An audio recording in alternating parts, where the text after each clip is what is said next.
సూర్యాపేట జిల్లా పాలకేడులో ఉద్రిక్తత ఏర్పడింది. ఇటీవల ఫ్యాక్టరీలో ప్రమాదంలో చనిపోయిన కార్మికుడికి నష్టపరిహారం ఇవ్వలేదంటూ రోడ్డెక్కారు బీహార్ కార్మికులు. ఫ్యాక్టరీ ఆఫీస్పై దాడి చేసి అద్దాలు ధ్వంసం చేశారు.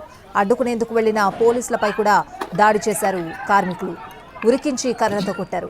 పోలీసు వాహనంపైన రాళ్ల దాడి చేశారు.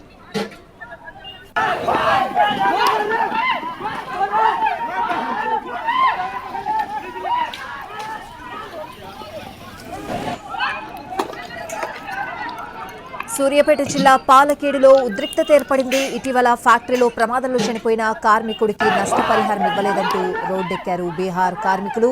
ఫ్యాక్టరీ ఆఫీస్పై దాడి చేసి అద్దాలు ధ్వంసం చేశారు. అడ్డుకునేందుకు వెళ్లిన పోలీసులపై కూడా దాడి చేశారు కార్మికులు. ఉరికించి కర్రలతో కొట్టారు.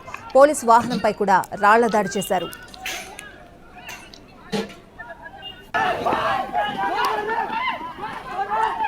సూర్యాపేట జిల్లా పాలకేడులో ఉద్రిక్తత ఏర్పడింది. ఇదే అంశానికి సంబంధించిన పూర్తి అప్డేట్స్ అడిగి తెలుసుకుందాం. మా ప్రతినిధి విజయభాస్కర్ ఫోన్ లైన్ లో ఉన్నారు. విజయభాస్కర్,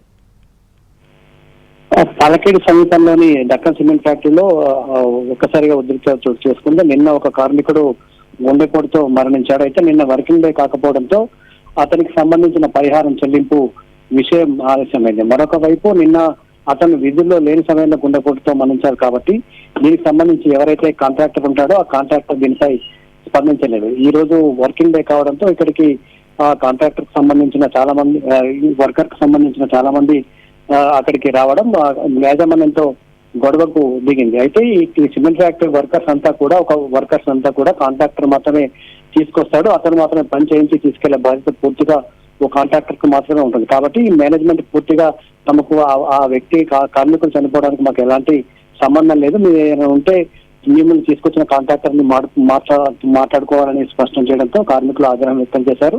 దీంతో అక్కడ చర్చలు జరుగుతున్న సందర్భంలోనే అదే ఆఫీస్ లో ఉన్న ఫర్నిచర్ ను ధ్వంసం చేశారు. ఈ విషయంపై పోలీసులకు సమాచారం అందివ్వడంతో అక్కడికి వచ్చిన పోలీసులను కూడా కార్మికులు వెంటపడి తరమడంతో పాటు పోలీసుల వాహనాలను కూడా ధ్వంసం చేసిన పరిస్థితి ఉంది. సాధారణంగా సిమెంట్ ఫ్యాక్టరీలో వర్కర్స్ ఎవరిని కూడా ఫ్యాక్టరీ రిక్రూట్ చేసుకోదు, ఒక ఏజెన్సీ లేదా ఒక కాంట్రాక్టర్ ద్వారా మాత్రమే రిక్రూట్ చేసుకుంటారు. కాబట్టి ఈ వ్యవహారంలో తమకు సంబంధం లేదని కంపెనీ డక్కన్ సిమెంట్ ఫ్యాక్టరీకి సంబంధించిన యాజమాన్యం స్పష్టం చేయడంతో ఈ వాదం అయితే రాజుకుంది. అయితే మొత్తంగా ఈ ఇష్యూకి సంబంధించి కంపెనీ నుంచి బయటికి వెళ్లిపోవాలని కార్మికులను ఆదేశించడంతో పాటు కాంట్రాక్టర్ ని పిలిపించి అతనితో మాట్లాడుకోవాలని స్పష్టం చేసింది. ఈ ఘటన తర్వాత అక్కడికి పోలీసులు భారీగా మోహరించారు.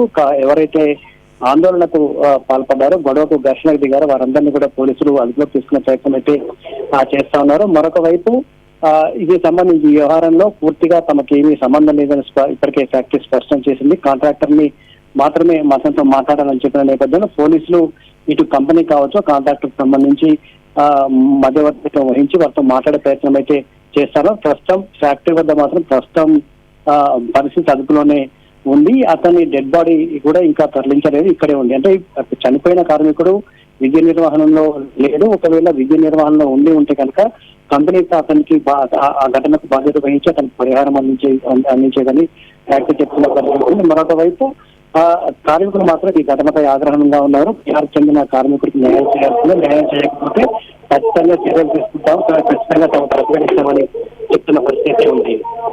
Right Vijayabhaskar, thanks for the updates.